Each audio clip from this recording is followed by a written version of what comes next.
एक तो corona virus से देश में तबाही मची हुई है, उस पर ब्लैक फंगस ने एक डरावना माहौल पैदा कर दिया है।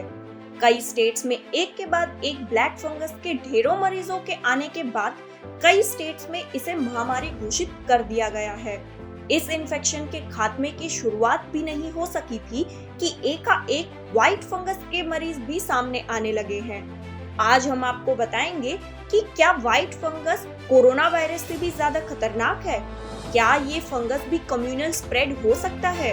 आखिर इस फंगस के लक्षण क्या हैं और हम इससे कैसे बच सकते हैं?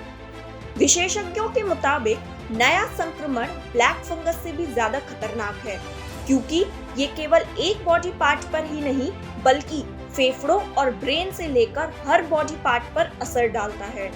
स्वास्थ्य विशेषज्ञ व्हाइट फंगस को ब्लैक फंगस से ज्यादा खतरनाक बता रहे हैं, क्योंकि यह शरीर के अन्य भागों जैसे त्वचा, पेट, गुर्दों, दिमाग, निजी अंगों और फेफड़ों के अलावा मुंह को इन्फेक्ट कर सकता है।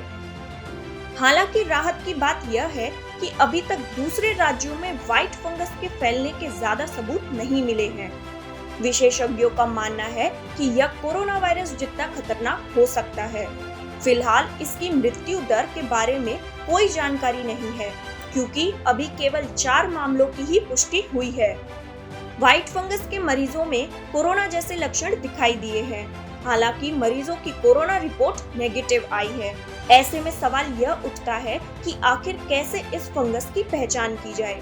व्हाइट फंगस से फेफड़ों के संक्रमण के लक्षण HRCT में कोरोना जैसे ही दिखते हैं। इसमें अंतर करना मुश्किल हो जाता है। ऐसे मरीजों में रैपिड एंटीजन और RT-PCR टेस्ट नेगेटिव होता है। HRCT में कोरोना जैसे लक्षण दिखने पर रैपिड एंटीबॉडी टेस्ट और फंगस के लिए बलगम का कल्चर कराना चाहिए। कोरोना मरीज जो ऑक्सीजन सपोर्ट पर हैं, उनके फेफड़ों को यह संक्रमित कर सकता है। हालांकि यह नॉन कम्युनल डिजीज है, इसका मतलब है यह एक व्यक्ति से दूसरे में नहीं फैलता, लेकिन जिसे होता है वे उनके बॉडी पार्ट्स में फैलकर गंभीर समस्या पैदा कर सकता है। इस फंगस से सबसे ज्यादा खतरा ऐसे लोगों को है जिनकी इम्यूनिटी पहले से ही कमजोर है या कोविड होने के बाद कमजोर हुई है। इसी के साथ ही खासकर डायबिटीज, कैंसर व अन्य ऐसी बीमारी के मरीज जिन्हें लगातार स्टेरॉइड्स का इस्तेमाल करना पड़ रहा है, उन्हें भी इस फंगस से पीड़ित होना पड़ सकता है। इस फंगस का खतरा महिलाओं और बच्चों को भी हो सकता है। डॉक्टरों ने चेतावनी दी है कि ब्लैक फंगस की तरह व्हाइट फंगस भी किसी व्यक्ति में गंदे सतहों के संपर्क में आने से फैल सकता है। उन्होंने यह बताया है कि जो रोगी लंबे समय तक ऑक्सीजन पर है या अनफिल्टर्ड ऑक्सीजन सिलेंडर का उपयोग कर रहा है, उन्हें भी इसका खतरा हो सकता है। यही कारण है कि स्वच्छता का विशेष ध्यान देने की जरूरत है। अब सवाल यह है कि इस फंगस के लक्षण क्या है? व्हाइट फंगस सामान्य फंगस संक्रमण है जो चर्म रोग के दौरान देखा जाता है। इसकी पहचान है जांघों के बीच खुजली और चिपचिपा होना, पैरों की उंगलियों के बीच में उजला संक्रमण, कानों में सूखा सफेद परत और सर पर रूसी, पुरुष गुप्तांग में सफेद चिपचिपा जैसा जमना। इससे बचने के लिए क्या करना चाहिए? ऐसी स्थिति में जो मरीज ऑक्सीजन या वेंटिलेटर पर है, उनके ऑक्सीजन या वेंटिलेटर या फिर बाकी उपकरण साफ होने चाहिए।